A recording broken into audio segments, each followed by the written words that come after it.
مساء الخير واهلا وسهلا بيكم في قناه بلوت تويست. والفيلم اللي هنتكلم عنه ونراجعه النهارده هو فيلم ولاد رزق الجزء الثالث. فيلمنا بيبدا وبيحكي عن اللي حصل لولاد رزق بعد احداث الجزء الثاني، وبنكتشف ان هم بطلوا العمليات الاجراميه علشان بقى معاهم فلوس كتير، او بمعنى اصح استكفوا، لحد ما بتظهر شخصيه قديمه معانا من اعداء ولاد رزق وبتخسرهم كل فلوسهم، فبيضطروا ان هم يرجعوا تاني للعمليات الاجراميه علشان عليهم ديون لناس كبيره جدا في البلد وممكن يأذوهم، وبيبقى قدامهم ان هم يعملوا عمليه خطيره بس ممكن ترجع لهم كل فلوسهم. فيلمنا طبعا يا جماعه زائد 18 وفي ايحاءات جنسيه ومشاهد دمويه والفاظ وشتايم كتيره جدا، وبصراحه انا اتعصبت لما لقيت اسره كامله مكونه من اب وام وثلاث اطفال داخلين الفيلم. فيا ريت يا جماعه ناخد بالنا من التفاصيل دي. فيلمنا من تمويل تركي آل شيخ، وده طبعا باين جدا في الصرف اللي باين على الفيلم بتاعنا. فيلا بينا نبتدي مع مميزات الفيلم. اول ميزه معانا هي الوجوه الجديده. يا جماعه الفيلم ده فيه كميه وجوه جديده كتيره جدا، وبصراحه مستواهم كان كويس جدا. ابرزهم بالنسبه لي هي شخصيه الكوري، وكان اداؤه مميز جدا وانت ذات نفسك تحب وجوده ورؤيته على الكاميرا. تاني حاجه معانا هي المفاجآت. الفيلم ده بيقدم لنا كميه كبيره جدا من المفاجآت، اغلبهم من ضيوف الشرف، وحرفيا في وقت من الاوقات هتخلي السينما تترج من الدهشه.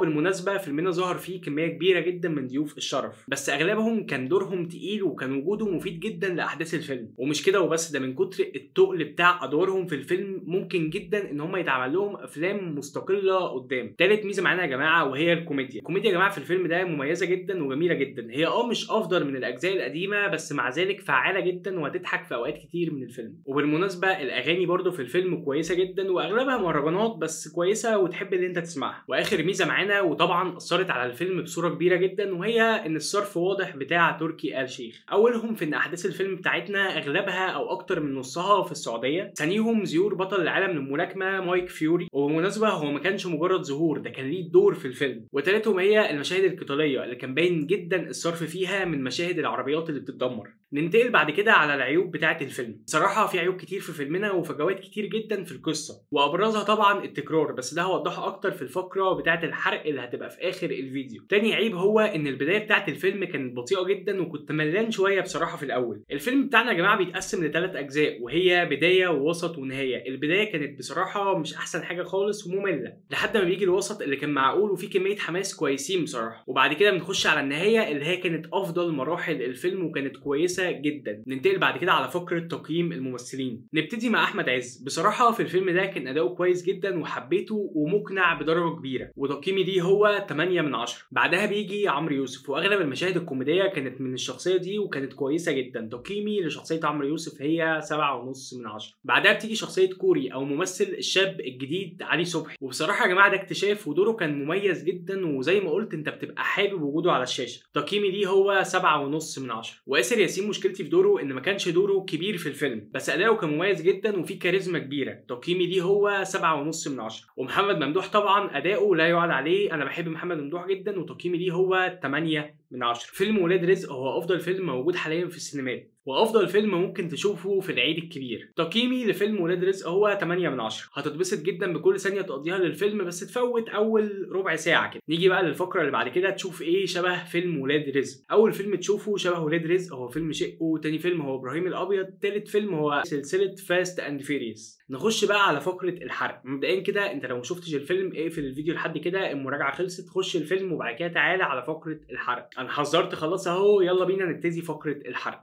اول حاجه كده انا ما دخلش دماغي خالص سجن اخوهم. هم عملوا ده علشان يعوضوا الغياب بتاع الفيشاوي وداوود، وحاسس ان كان في حلول احسن من كده، او كانوا ممكن يحبكوها بشكل افضل من ده. تاني حاجه هي البلوت تويست اللي في الاخر دي. يا جماعه البلوت تويست دي عادوها اكتر من مره، وبصراحه الفكره اتحلبت. انا مش هنكر ان هي بصراحه كانت خطيره ورجت السينما، حرفيا كان كل الناس معجبين بالفكره، بس انا شايف ان كفايه كده، هم عادوها اكتر من مره. ممكن تكون المفاجاه المره دي ان البلوت تويست ما اتعملتش في الشخص اللي كان بيستجوب احمد عز، اتعملت في شخص بره خالص بيتفرج على كل ده. حاجه كمان ما عجبتنيش ان هم ما قالوش ازاي المعلم صقر رجع او سيد رجب، وده غريب بصراحه. واخر حاجه ان فكره ان كريم عبد العزيز هيبقى في عالم ولاد رزق، دي حاجه بصراحه اسطوريه جدا، وحاسس ان هي هتبقى خرافه، بالذات ان هو ممكن يتعمل له افلام مستقله كتيره جدا قدام. سؤال الحلقه، في رايك ايه هو افضل جزء في الثلاث اجزاء بتوع افلام ولاد رزق؟ يا ريت تسيب ارائك في الكومنتس. في الاخر اتمنى تكون الحلقه عجبتكم. يا ريت لو الحلقه عجبتكم ما تنسوش تعملوا لايك للفيديو وسبسكرايب للشانل علشان يوصل لكم كل الفيديوهات اللي جايه. اشوفكم على خير في حلقات كتير جايه، وسلام.